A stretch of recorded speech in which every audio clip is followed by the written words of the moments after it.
প্রথম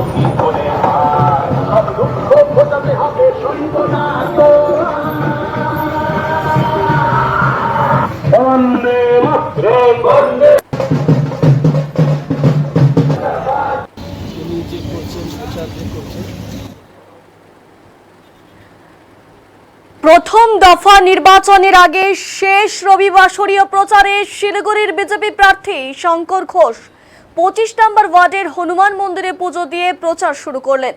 কর্মী সমর্থকদের সাথে নিয়ে নিজে স্কুটি চালিয়ে 25 নম্বর ওয়ার্ড এবং 26 নম্বর ওয়ার্ডে প্রচার সারলেন তিনি। প্রচারে বেরিয়ে মেয়রের বিরুদ্ধে আর্থিক দুর্নীতির অভিযোগ তুললেন বিজেপি প্রার্থী শঙ্কর ঘোষ।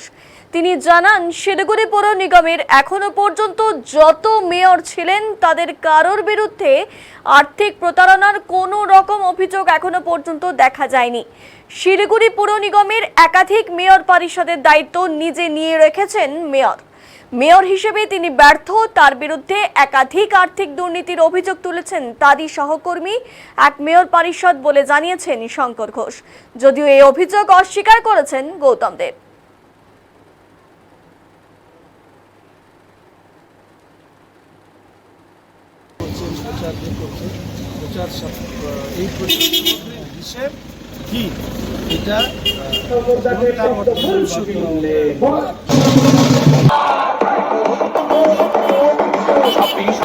মানুষ সবই হচ্ছে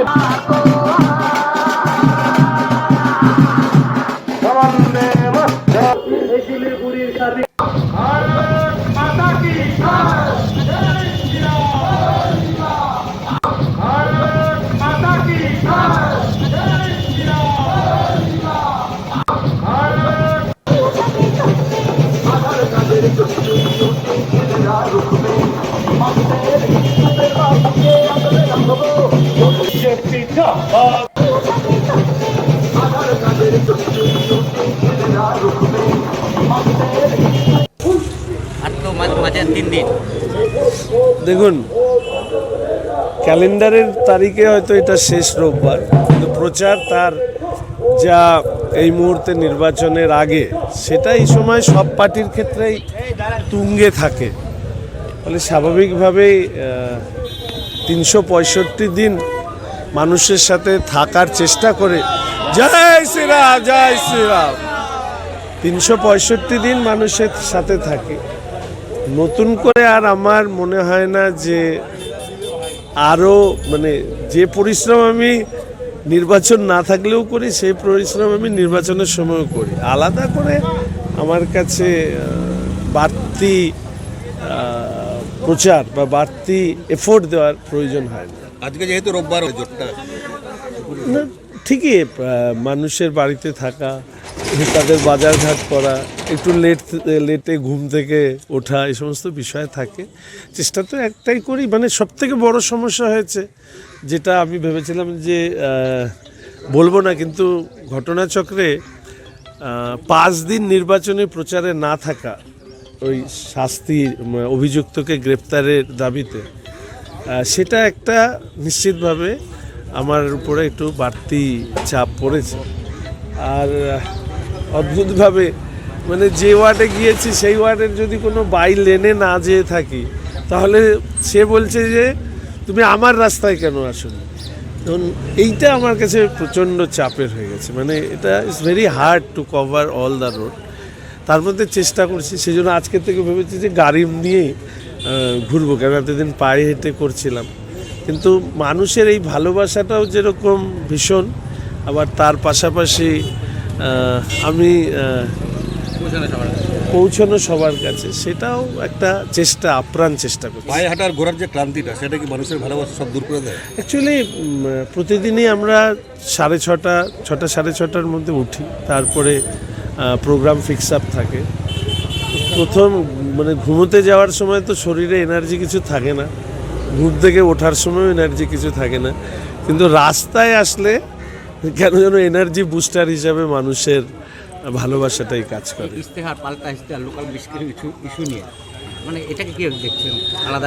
এটা প্রত্যেক জেলার বিষয় নিয়ে তো আমি আগেও বলেছি, এখনও বলছি, যেটা নির্বাচনের সময় এই ধরনের বিষয় সংবেদনশীল বিষয়, সেটা নিয়ে ঘোষণা করে মানুষের সামনে একটা নতুন প্রশ্ন তুলে দেওয়া মূল প্রশ্নের বাইরে আমার মনে হয় সেটা সঠিক না। প্রথমত সমস্ত স্টেক হোল্ডারদের সাথে আলোচনা, সব মানুষদের সাথে আলোচনা, আমাদের শিলিগুড়ি একটা চিকেন নেক করিডোর হিসেবে চিহ্নিত, তার নিরাপত্তার প্রশ্ন, সবগুলোকে সামনে রেখে সবার একটা মতামত নিয়ে এটা করা দরকার। আর আপনাদের অনেকে এই প্রশ্নটা করছেন, কিন্তু হিসেব করে দেখুন তৃণমূল কংগ্রেসের রাজ্যের যে ইস্তেহার, সেই ইস্তেহারে তো এই বিষয় নেই। তাহলে গৌতমবাবু কি মানে মেয়র হিসেবে তো জেলা ঘোষণা করতে পারবে না। এটা যদি তৃণমূল কংগ্রেসের দাবি হতো, জেলা তো রাজ্যের বিষয়, তো তাহলে সেখানে থাকতো। এবং আমি দেখিনি আমার এই টেনিয়রে কোনো দিন কেউ বিধানসভার অভ্যন্তরে তৃণমূলের পক্ষ থেকে বা কলকাতায় গিয়ে শিলিগুড়িকে জেলা করবার দাবি তুলেছিল। এটা একটা শেষের দিকে, আসলে তো কোনো দিকে যখন তাল পেলেন না, স্বঘোষিত অভিভাবক থেকে শুরু করে আরও কী কাজের মানুষ কী কী লিখেছিলেন, কোনোটাই তাল পায়ননি, তারপরে লাস্টে এটা এনেছেন। এবার মেয়র হিসাবে তো তিনি সম্পূর্ণ অদক্ষ, এবং তার আমি আজকে বলতে বাধ্য হচ্ছি তার বিরুদ্ধে যে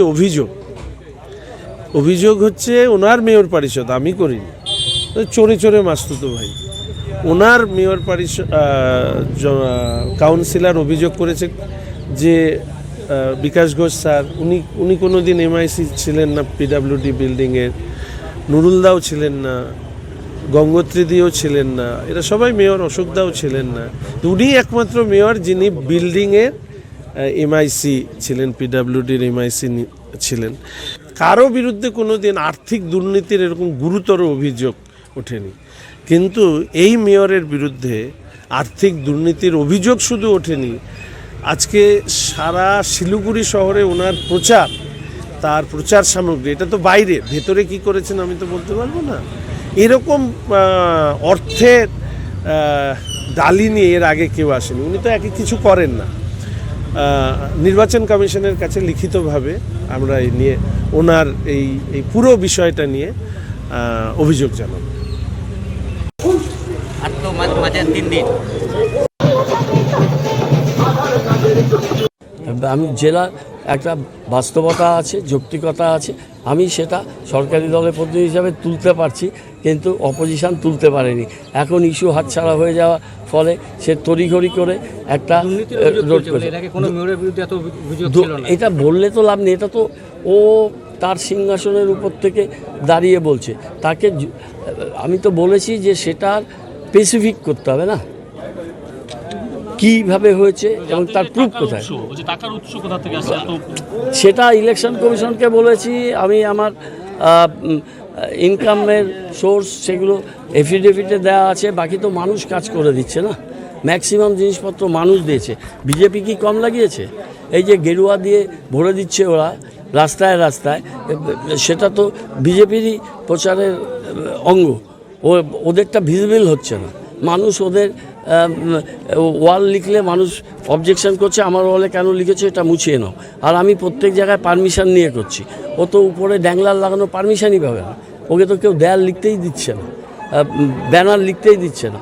তারপরে যেগুলো হোর্ডিং বিভিন্ন এজেন্সি থেকে নিয়েছে, সেগুলো তো অনেক বড় বড় নিয়েছে। আরেকটা জিনিস দেখেছেন তো, মোদিজি ছবির পাশে স্থানীয়ভাবে দিয়েছে, কিন্তু ওদের কেন্দ্রীয় প্রচার যেটা এসছে সেখানে প্রার্থীর কোনো ছবি নেই। আর অন্যান্য কাওয়াখালীতে অন্যান্য প্রার্থীরা এসে বক্তৃতার পর বক্তৃতা দিয়ে গেলেন, কিন্তু এখানকার বিধায়কের কোনো বক্তৃতা তাকে দেওয়া হয়নি। এটা আমার খুব খারাপ লেগেছে। শঙ্করকে একটু বক্তৃতা দিতেই পারতো, সেটা কেন যে দিল না বিজেপি? উনি এত বড় নেতা নিজেকে এস্টাবলিশ করেন, chief whip of the opposition, chief whip of the অপোজিশনকে বাদ দিয়ে ফালাকাটার প্রার্থী, অমুক জায়গার প্রার্থী, তমুক জায়গার প্রার্থী বলছে। আর কাওয়াখালী শিলিগুড়ির থেকে শিলিগুড়ি লাগোয়ায়, সেই কাওয়াখালীতে ওকে বক্তৃতাও দিতে দিল না, আর প্রধানমন্ত্রী বাগডোগরা পদযাত্রা করলেও শিলিগুড়িটাকে এড়িয়ে গেল।